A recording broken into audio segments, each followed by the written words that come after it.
Hello there, welcome back to Cypherock X1 tutorials. In today's video, you will learn how to transfer your funds from the Coinbase exchange to the Cypherock X1 Hardware Wallet. So follow along. We will be transferring Bitcoin to the Cypherock X1. First, you need to generate the receiver's address for the wallet. On the SizeSync sidebar, select Receive. Choose the wallet and the cryptocurrency you wish to receive.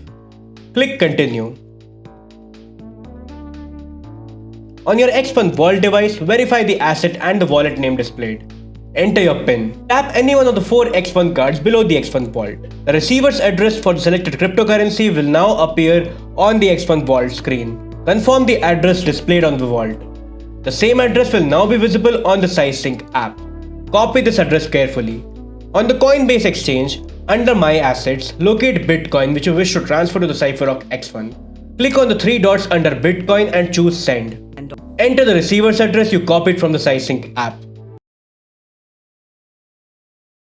Choose the Bitcoin network. Enter the amount you wish to transfer. The transaction fees is also added here. Here is a summary of the transaction. After you make the transaction, you will receive the crypto in your Cypherock X1 hardware wallet. Congratulations, you have successfully withdrawn cryptocurrency from your Coinbase exchange to your Cypherock X1 hardware wallet. Always double check your address and network details before initiating any crypto transaction to ensure the security of your funds. Stay safe and take control of your crypto with Cypherock X1.